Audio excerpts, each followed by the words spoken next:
Hey guys, my name is Kira Kiriyomi and welcome back to Redeeming Love. We are on chapter 8, so let's go ahead and jump right in. Angel didn't care one way or another whether she got up again. A still darkness lay heavy on her. She had seen a way to end her miserable life and had reached for it in a moment of desperation. And she failed again. Rather than find a peace she craved, she found pain. Rather than be free, she was in bondage to another man. Why couldn't she do anything right? Why did all her plans go awry? Hosea was the one man she had wanted most to avoid, and now he owned her. She had no strength to fight him. Worse, she had to rely on him for food, water, shelter, everything. Her utter dependency on him chafed bitterly. She was raw with it, and she hated him even more because of it. Had Hosea been an ordinary man, she would have known how to fight him, but he wasn't. Nothing she said bothered him. He was a mountain of granite. She could not wound him. His quiet determination unnerved her. There was a look about him now that she couldn't describe. He once said he had learned a lot about her during her fever, but he didn't say what. She worried about what everything he wanted. Whenever she was awake, he was there. She just wanted him to leave her alone. Angel felt a trap closing in on her. She wasn't in a fancy brownstone this time. She wasn't in a rotting tent made of ship's sails or a two-story brothel. But it was a trap nonetheless. And this lunatic held the key. What did he want from her? And why did she sense he was more dangerous than all the other men she had ever known? After a week, Michael left her in the cabin by herself for a few hours at a time while he went out to work. She didn't know what he did. And she didn't ask. She didn't care. She was relieved that he wasn't hovering over her, wiping her brow, or spitting her soup into her mouth. She wanted to be by herself. She wanted to think, and she couldn't do that with him hanging around. The aloneness she had craved turned to loneliness, and think was all she did. It rained, and she listened to the pounding on the roof. And with the pounding came visions of the shack on the docks, and Mama and Rab. Thinking of Rab led to Duke, and Duke led to the rest. She thought she would go mad. Maybe she should start talking to God too, like this crazy man who put his mother's wedding ring on her finger. Why had he done it? Why had he married her? Then, there he would be in the doorway, big, strong, quiet, and looking at her with this way of his. She wanted to ignore him, but he filled the cabin with his presence. Even when he just sat silent before the fire reading the same old worn book, he took over the whole place. He was taking her over with it. Even when she shut her eyes, she saw him there. He was sitting in a chair before the fire, right inside her head. She didn't understand him any more now than she had at the brothel. But he had changed somehow. He was different. For one thing, he didn't talk a lot. In fact, he talked very little. He would smile at her and ask how she was feeling, or if she needed anything, and then go about his own business, whatever his business was. Day after day, she watched him put his hat on and knew he was going to leave her alone again. "Mister," she said, determined to never call him by his name. "Why did you bring me back here if all you're going to do is leave me alone in this cabin?" "I'm giving you time to think." "Think about what?" "Whatever you need to think about. You'll get up when you're ready." He took his hat from the hook by the door and left. The morning sunlight streamed in through the open window. A fire burned in the grate. Her stomach was full, and she was warm. She should be satisfied. She should be able to relax and lean back and not think about anything. Solitude should be enough. What was the matter with her? Maybe it was the silence. She was used to the sounds attacking her from all sides. Men knocking on the doors, men telling her what they wanted, men telling her what to do, men shouting, men singing, men swearing in the barn down below. Sometimes chairs crashed against the walls and glasses shattered, and there was always the Duchess telling her how grateful she should be, or Magawan telling some man his time was up, and if he didn't get his pants on and get out, he'd regret it. But she had never had this silence. This quiet rang in her ears. She complained. "There's plenty of sound," Hosea said. "Just listen for it." With nothing else to occupy her, she did, and he was right. The silence changed, and she heard sounds breaking through. It was like the rain used to be when she put out the shiny tins in the dark little shack. She began to pick out voices in the chorus around her. A cricket lived under the bed, a bullfrog just outside the window. A throng of feathered companions came and went outside, robins, sparrows, and a noisy jay. Finally, Angel stood on her own feet. When she looked for something to put on, she found nothing. It hadn't occurred to her until then that nothing in the cabin belonged to her. None of her own things were here. Where were they? Hadn't he thought to bring them along? What was she supposed to wear? A scratchy gunny sack? He had precious little of himself from the looks of it. A small chest of drawers yielded an extra pair of worn long johns, a pair of dungarees, and some heavy socks, all far too large for her. An old, battered black trunk was in the corner, but she was too tired to open and rummage through it. Naked and too weak to drag the blanket off the bed to put it around herself, she just leaned on the windowsill and drank in the fresh, cold air. Half a dozen tiny birds flittered from branch to branch on the big tree. A larger bird strutted and pecked at the ground no more than 6 feet from the cabin. He was so cocky, she smiled. A soft breeze drifted in, and with it a scent so rich she could almost taste it. The meadowland near Mama's cottage used to smell just like this. She closed her eyes and savored it. She opened her eyes again and gazed at the stretch of land. "Oh, Mama," she whispered, her throat tightening.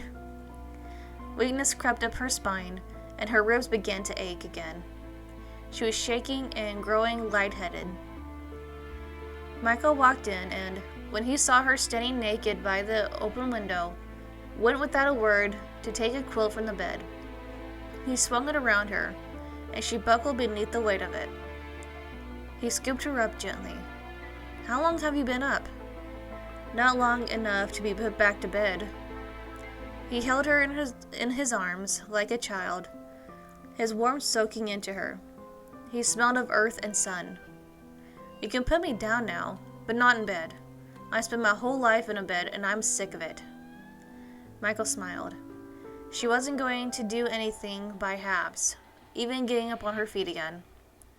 He put her in a chair before the fire and added another log. Pain was shooting along her sides. She clenched the arms of the chair, feeling every spot where Magawan had laid a boot and fist. He hadn't missed much. She touched her face gingerly and frowned. "Do you have a mirror?" Michael took the shiny tin he used for shaving and handed it to her. Aghast, she stared. After a long moment, she held the tin up to him, and he set it back on the shelf. "How much did you pay for me?" "Everything I had." She laughed weakly. "Mister, you're a fool. How could he even look at her like this?" "There's no permanent damage." "No? Well, at least I have all my teeth. That's something." "I didn't marry you for your looks." "Of course you didn't. You married me for my charming nature. Or did God tell you to do it?" "Maybe he figured the horns on your head fit the holes in mine." Angel rested her head back. I knew you were crazy the first time I laid eyes on you. She was weary past endurance and thought how much more comfortable she would be lying on her back on the straw mattress again. She might make it to her feet, but one step and she's going to break her nose again, right on the plank floor. Michael came to her and lifted her gently, ignoring her protests. Mister, I told you I didn't want to lie down again. Fine, sit up in bed. What happened to all my things? I forgot them. Besides, what you had wouldn't suit you now anyway. A farmer's wife doesn't wear satin and lace. No, I suppose she trots naked up and down your rows of beans and carrots. He grinned, humor lighting his eyes. Might be kind of interesting. Angel could see why Rebecca had been so enamored of him. But good looks made no difference to her. Duke had been a handsome man and charismatic charmer. Look, she said tightly, I want to start getting up and about on my own, with something on. I'll provide what you need when you need it. I need it now. His mouth tipped. I reckon so, he said with a grating calm. He went to the old, battered trunk and opened it. He took out a bundle and brought it to her. These will have to do for a while. Curious, she untied it.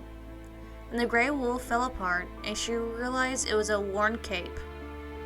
Inside there were 2 linsey woolsey skirts, one faded brown and the other black. 2 blouses, one that probably was white once, but now was almost yellow, and the other with faded blue and pink flowers. Both would button up to her chin and had sleeves long enough to pass her wrists. 2 bonnets matched the blouses.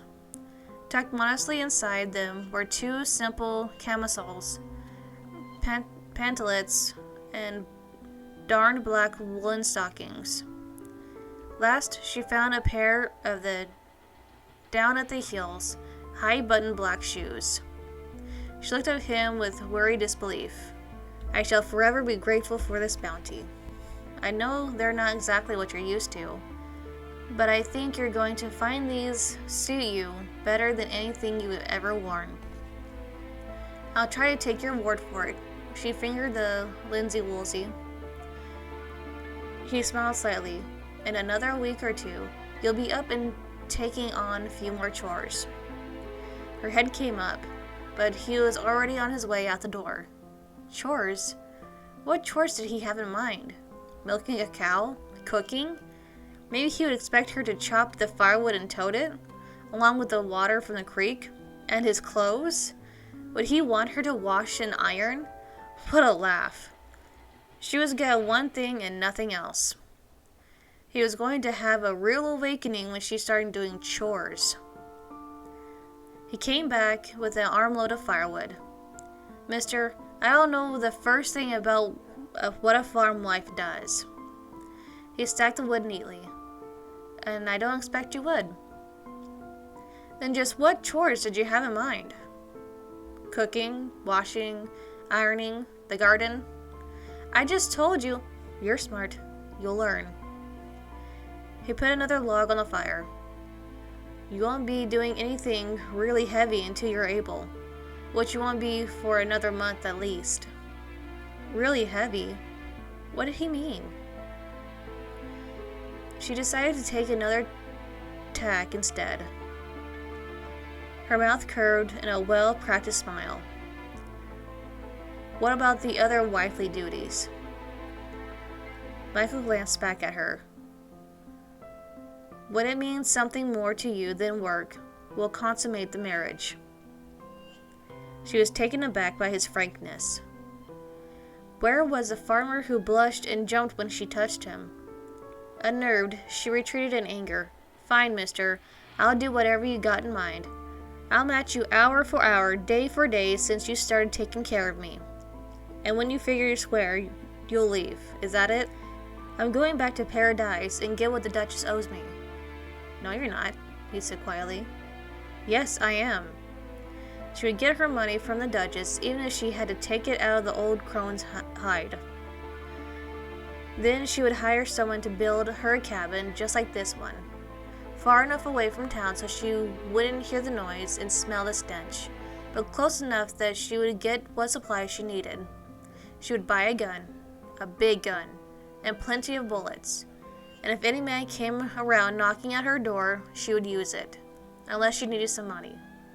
And then she would let him in and do business first. But if she was careful and smart, she would live a long time on what she already earned. She could hardly wait. And she had never lived all by herself. It would be heaven. You were left to yourself for another week. A small voice mocked her from deep inside. And you were miserable, remember? Admit it, being by yourself isn't heaven at all.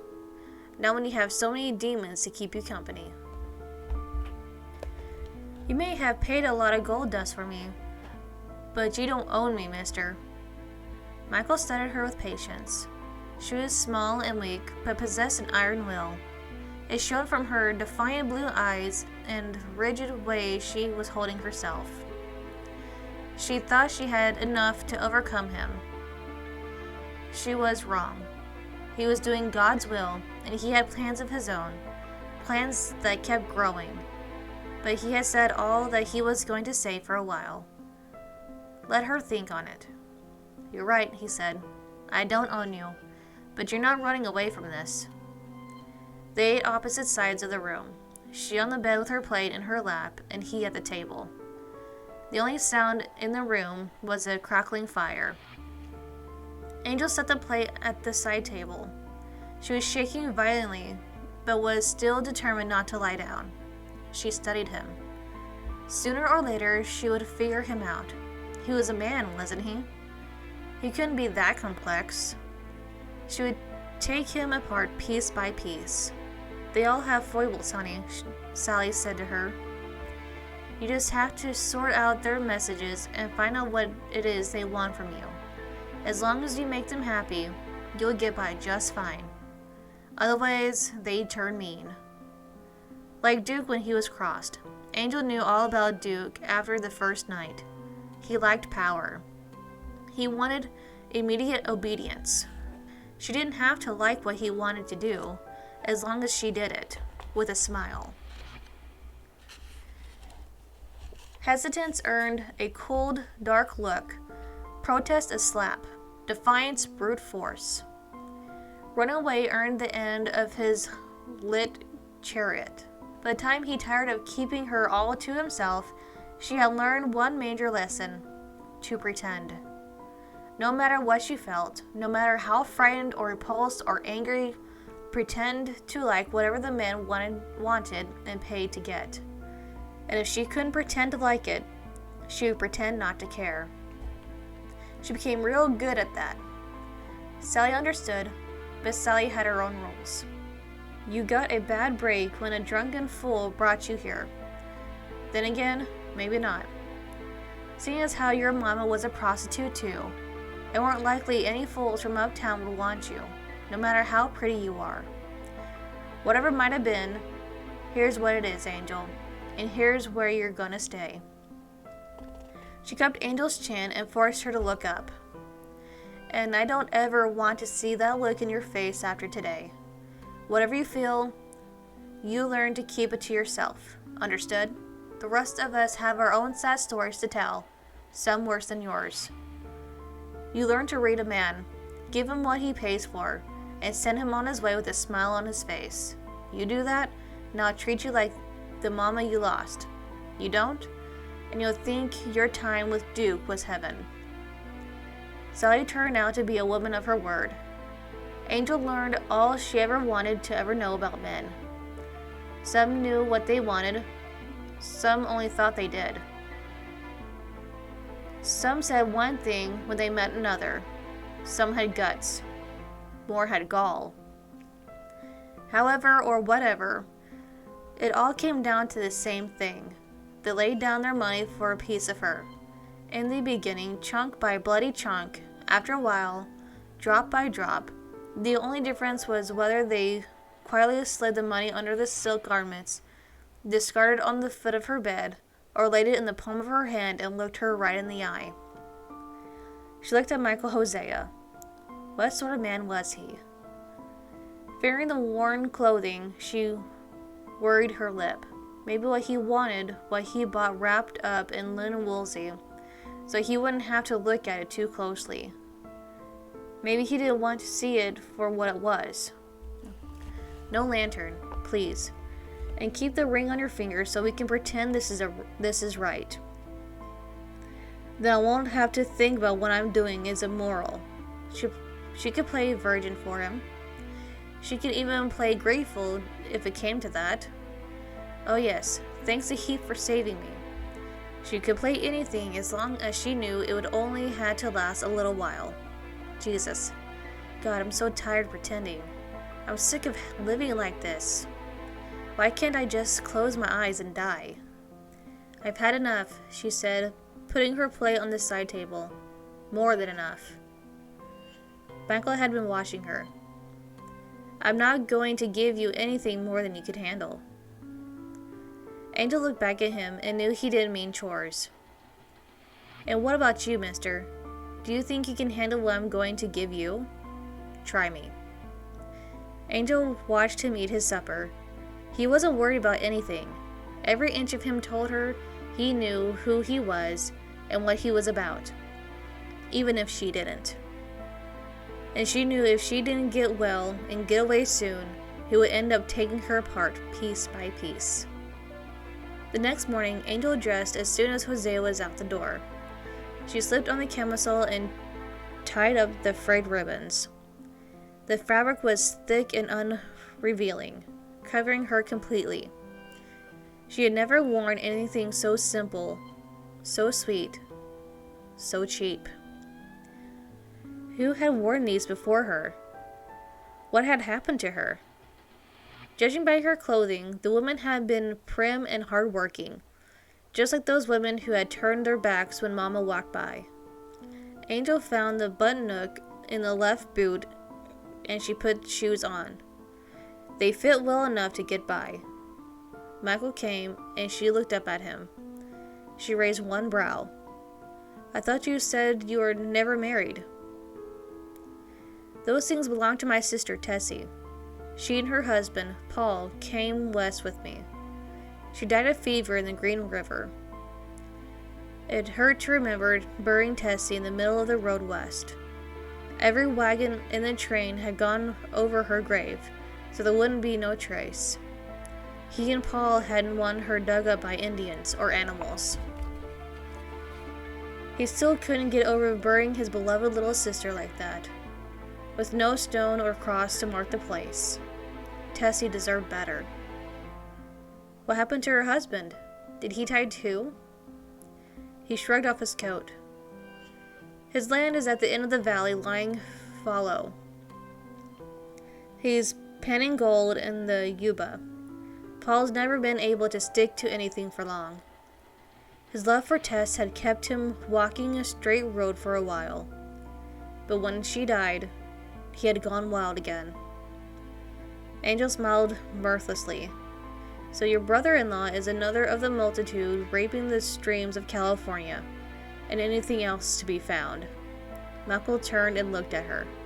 Angel felt that look, and she knew what he was wondering. If he's a man and he's on the Yuba, he probably made it to the palace. She saw she had guessed correctly. With a careless shrug, she stabbed deeper. I couldn't tell you whether he made it to my room. Describe him. Maybe I'll remember. Her words were hard and cold. But Michael wasn't fooled. She was trying awfully hard to drive him away, and he wondered why. His silence unnerved her. You needn't worry whether he knows me or not. I'll be gone before he gets back. You'll be right here with me, where you belong. She smiled coolly. Sooner or later, a wagon train of virgins will arrive, all respectable in their dusty, worn-out linen woolsey. Then you'll come to your senses. Right about that time, you'll have to say, meet my wife. I bought her out of a brothel in Paradise back in '51. It won't matter who comes. I married you. Well, That's easy enough to rectify.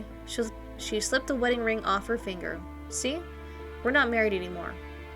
She held it out to him in the palm of her hand. Simple as that. Michael searched her face. Did she really believe it was that easy?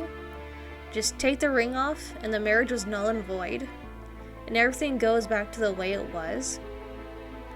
And that's where you're wrong, Mara. We're still married whether you're wearing that ring or not. Now I want you to keep it on just the same. She frowned slightly and did what he said. She turned the ring in her finger. Like you said, it belonged to your mother.